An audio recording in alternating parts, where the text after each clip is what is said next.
సీరియల్స్‌లోని గాని, ఇప్పుడు సినిమాల్లో గాని అంటే మీకేమైనా తేడా కనిపిచ్చిందా? అంటే సినిమాలు బావున్నాయి, లేదు సీరియల్స్ ఈజీగా ఉన్నాయి అలా ఏమైనా అనిపిచ్చిందా? అలా అని కాదు గానీ, మనకి ఏంటంటే మంచి కంపెనీలు సీరియల్స్ చేస్తున్నప్పుడు హ్మ్. మంత్లీ ఇన్‌కమ్ లాగా వాళ్ళు పేమెంట్ ఇచ్చేస్తారు. హ్మ్. ఈ నెల రోజులు చేసిందంతా ఒకరోజు ఇచ్చేస్తారు. హ్మ్. అది మనకి హ్యాపీగా ఉంటుంది. అనిపిస్తుంది. హ్మ్. అది. ఓకే. సినిమాలకి, సీరియల్‌కి తేడా అంటూ ఏమి లేదు. మనం యాక్ట్ చేసినా, ఎక్కడ యాక్ట్ చేసినా నటనే. నటన. హ్మ్. తల్లిగా అందులో వేసినా, ఇందులో వేసినా హ్మ్. మన టాలెంట్ చూపించుకోవడమే. హ్మ్. అంటే అమ్మ ఇప్పుడు మీరెక్కువగా మీ స్వరంతోని అంటే డబ్బింగ్ చెప్పి బాగా గుర్తింపు పొందిన సినిమాలేమున్నాయి గుర్తున్నాయమ్మా? అన్ని సినిమాలకి నేనే డబ్బింగ్ చెప్పుకునేదాన్ని. హ్మ్. ప్రతి అంటే మీరు వేరే వాళ్ళకి చెప్పిన వాళ్ళలో నేను యాక్టర్స్‌లో. వేరే వాళ్ళకి చెప్పిన వాళ్ళలో అనిపిస్తే ఫస్టు సీతారామయ్య గారి మనవరాలు రోహిణి హట్టంగడి. ఆహా! ఆ! నాగేశ్వరరావు గారి వైఫ్ వేశారు. నాగేశ్వరరావు, మీనా వాళ్ళు ఉండే. అవును. ఆవిడ ఆ పెద్దావిడ వేశారు కదా! హ్మ్. ఈ రోజు వరకు ఆవిడకి నేనే చెప్తున్నాను ఆ! డబ్బింగ్‌లు. అవునా? ఓకే. ఓకే. మొన్న 'సీతమ్మ వాకిట్లో సిరిమల్లె చెట్టు' నుంచి వరకు హ్మ్. కొత్త ఇంకా 2 చెప్పేసున్నాయి డబ్బింగ్‌లు రిలీజ్ హ్మ్. అవ్వకుండా సినిమాలు ఆవిడకి. హ్మ్. నేనే ఆ! చెప్తాను. 'సీతమ్మ వాకిట్లో సిరిమల్లె చెట్టు' వెంకటేష్ సినిమాలోని అవును. ఆహా! పెద్దావిడ క్యారెక్టర్ మీకే నేనే అప్పటి చెప్పాను. నుంచి ఇప్పటి వరకు ఇన్ని ఇయర్స్ నుంచి. చెప్తున్నాను. అవును. ఓకే. ఇంకా ఆవిడ కాకుండా ఇంకెవరున్నారమ్మా? ఆవిడ కాకుండా భారతి గారికి ఒక తెలుగు సినిమా 'క్రాంతి కుమార్' గారి డైరెక్షన్‌లో ఒక సినిమా వచ్చింది. హ్మ్. అదొక మంచి వేషం భారతి. హ్మ్. ఆవిడకి చెప్పాను. ఓకే. అలాగే మనోరమ గారికి కొన్ని సినిమాలు చెప్పాను. హ్మ్. పద్మిని గారికి చెప్పాను. ఓకే. సూపరమ్మా. ఇలా అలాగా చెప్పుకుంటూ చెప్పుకుంటూ వెళుతూ నాటకాలొస్తే నాటకాలు కూడా వేసుకునేదాన్ని. ఆ! ఈ ఏ గ్యాప్‌లో. పాత్ర కూడా నో అవును. అని చెప్పేవారు కాదు. నాటకాలు వేసుకునేదాన్ని. లేతే డబ్బింగులు చెప్పుకునేదాన్ని. హ్మ్. గ్రూప్ డాన్సులు అందరూ కలిసి చేసే గ్రూప్ డాన్స్ ఖాళీ ఉంటే గ్రూప్ డాన్సులు చేసేదాన్ని. హ్మ్. అన్నిట్లోనూ పార్టిసిపేట్ అవును. చేసేవారు. హ్మ్. అలా అమ్మా ఇప్పుడు అంటే ఇంత దాంట్లో చూసుకుంటే సినిమా రంగం అని అనగానే చాలామంది అప్పటి నటీనటులు ఎవరైతే ఉన్నారో వాళ్ళ వారసులని సినిమాల్లోకి పరిచయం చేయడం అలా చేస్తూ ఉంటారు. సో, మీరు అలా ఏమైనా చేశారా? అహా! నాకు అది ఇష్టం లేదు. ఎందుకంటే మేమే నానా అవస్థలు, కష్టాలు పడుతున్నాం. మా హ్మ్. పిల్లలకు కూడా అది ఎందుకు అని హ్మ్. నేనసలు ఎంకరేజ్ చేయలేదు. హ్మ్. మా పిల్లల్ని ఎవరిని కూడా. ఓకే. కానీ అలాగని మా పెద్ద మనవడు హ్మ్. వాడు ఊరికే ఉండలేదు. ఓకే. వాడు మ్యూజిక్ హ్మ్. నేర్చుకొని మ్యూజిక్ సైడు వెళ్ళబోయాడు. హ్మ్.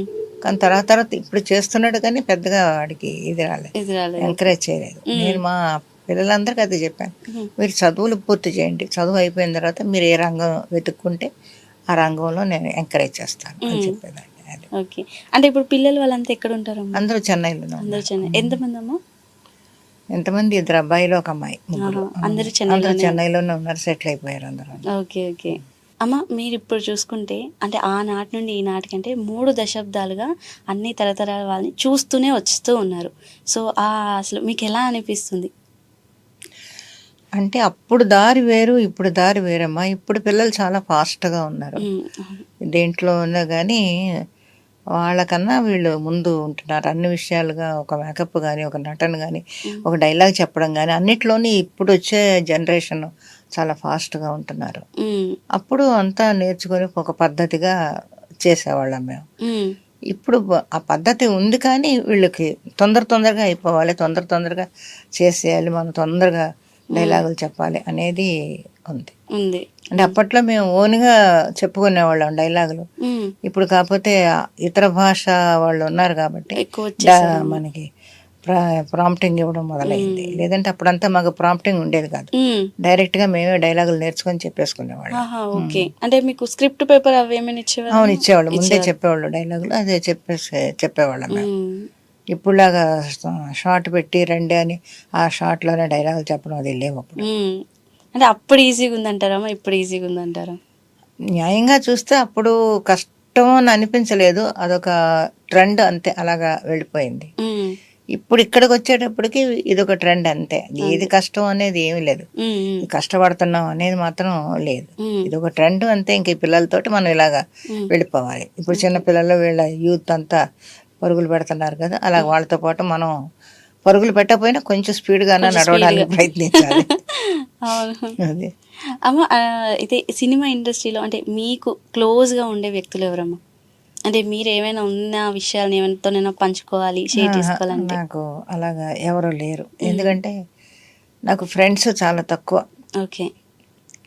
ఫస్ట్ నేను కొంచెం ముభావంగా ఉండే స్వభావం గలదాన్ని. ఓకే. ఎందుకంటే ఎక్కువ మాట్లాడితే గొడవలు వచ్చేస్తాయేమో, ఏమన్నా వచ్చేస్తాయేమో, తెలియకుండా ఏదో మాట్లాడి లేనిపోయిన గొడవలు వస్తాయేమో అని భయంతోటి చాలా దూరంగానే హ్మ్. ఉండేదాన్ని. హ్మ్.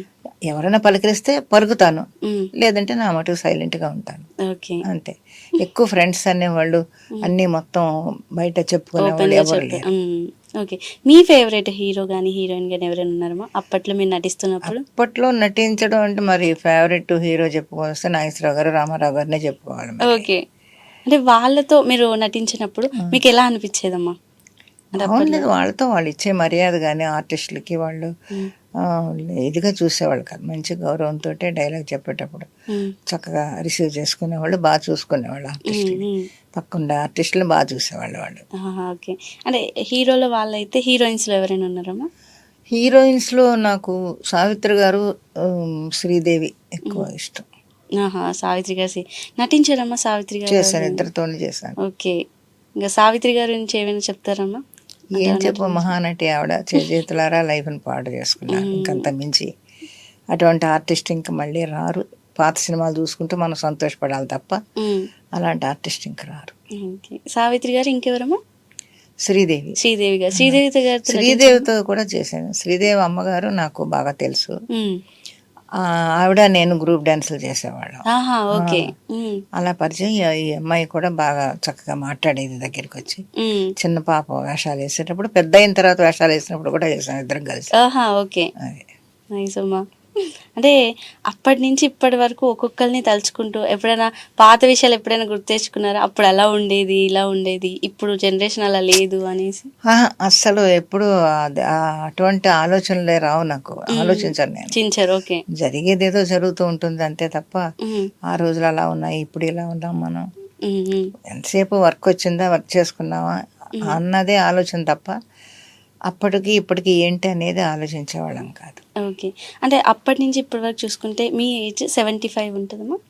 75 అంటే 75 సంవత్సరాలమ్మా. అంటే సో, ఇప్పుడు చూసుకుంటే అన్ని ఇయర్స్ నుంచి ఇప్పటి వరకు మీ జర్నీ అనేది జరుగుతుంది. ఇంకా ఏవైనా సినిమా గాని, అవకాశాలు గాని వస్తుంటే ఇంకా ఎండ్ ఉండదా? చేస్తూనే ఉంటారా? చేస్తూనే ఉంటాను. నేను నో చెప్పను. హ్మ్. నా శక్తి ఉన్నంత వరకు నేను యాక్ట్ చేస్తూనే ఉంటాను. ఓకే.